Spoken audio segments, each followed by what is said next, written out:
Viewers, welcome to my channel. आज हम सी जिम जॉनसन की बुक आपके अवचेतन मन की शक्ति से आगे का 20 चैप्टर पढ़ने जा रहे हैं। बाहरी घटनाओं के प्रति हमारे चुनाव और प्रतिक्रियाओं की निजी जिम्मेदारी को समझना। करीब पिछले 20 से अधिक वर्षों से मैं अपने दफ्तर की दीवार पर लगे एक चित्र को देखता आया हूँ, जिसमें लिखा है, परिस्थितियाँ कभी भी तनावपूर्ण नहीं होती, केवल प्रतिक्रियाएं तनावपूर्ण होती है। यहाँ नहीं शब्द पर अधिक जोर दिया गया है। ये सच है कि कई बार ऐसी घटनाएं घटती है जिनकी तनावपूर्ण प्रतिक्रिया स्वाभाविक होती है, मगर यहाँ हम हर दिन की घटनाओं की बात कर रहे हैं जिन्हें कई लोग बड़े ही सामान्य ढंग से तनाव मुक्त होकर निपटते हैं, जबकि अन्य लोग उसी तरह की परिस्थितियों में तनाव, गुस्सा, ईर्ष्या, निराशा आदि के साथ प्रतिक्रिया देते हैं। जो लोग ऐसा करते हैं वे यह नहीं जानते हैं कि किसी घटना की प्रतिक्रिया देने का उनका ऐसा तरीका स्वयं को चोट पहुंचाता है।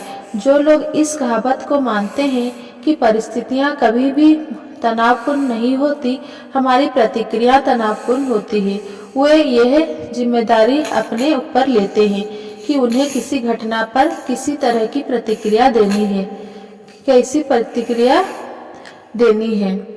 इसका अर्थ ये नहीं है कि उन्हें गुस्सा नहीं आता या उनके मन में नकारात्मक विचार नहीं आते।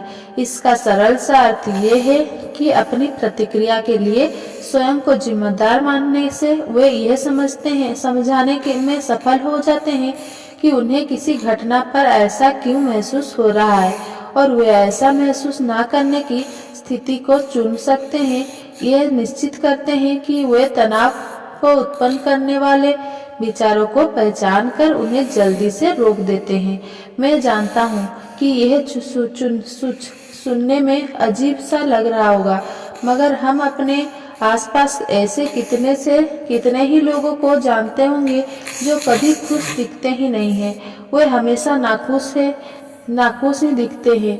अपने आसपास इसे देखने की कोशिश करें। ये लोग अपने आप को सदैव दुर्भाग्य का शिकार समझते हैं और किसी घटना विशेष के लिए उत्पन्न तनाव का दोष परिस्थिति पर या किसी व्यक्ति के सर पर मढ़ देते हैं। उनका व्यक्तित्व मानसिक और भावनात्मक रूप से अतीत की यादों में ही गोता खाते हुए व्यर्थ होता रहता है।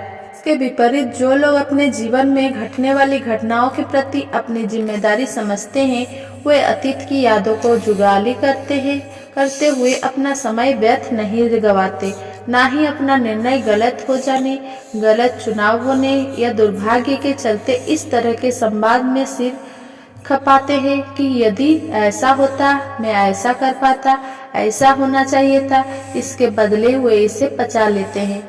दुख महसूस होता है, मगर वे वर्तमान पर ध्यान केंद्रित करते हैं और अपने आप से कहते हैं, हो सकता है वो एक दुर्घटना हो, मगर अब वो सब खत्म हो चुका है।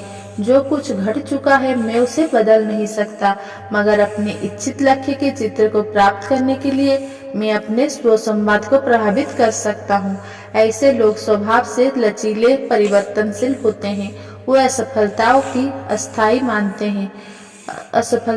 अस्थायी मानते हैं।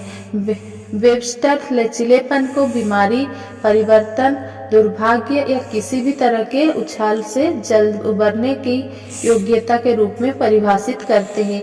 परिवर्तनशील स्वभाव के लोग में परिस्थिति से उबरने की अद्भुत क्षमता होती है। वे अपने लक्ष्य की ओर उन्मुख होते हैं और डॉक्टर मर्फी द्वारा कही गई सारी बातों का अपने जीवन में अभ्यास करते हैं।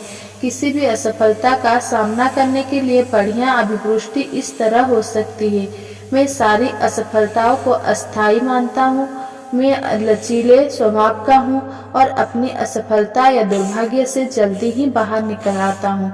वे लोग जो अपने कार्य के लिए स्वयं को जिम्मेदार मानते हैं, वे अपने प्रेम रहित व्यवहार की क्षतिपूर्ण भी तुरंत करते हैं। वे क्षमाशील होते हैं, न केवल स्वयं के प्रति परंतु दूसरों के प्रति भी वे ऐसा ही रुख रखते हैं।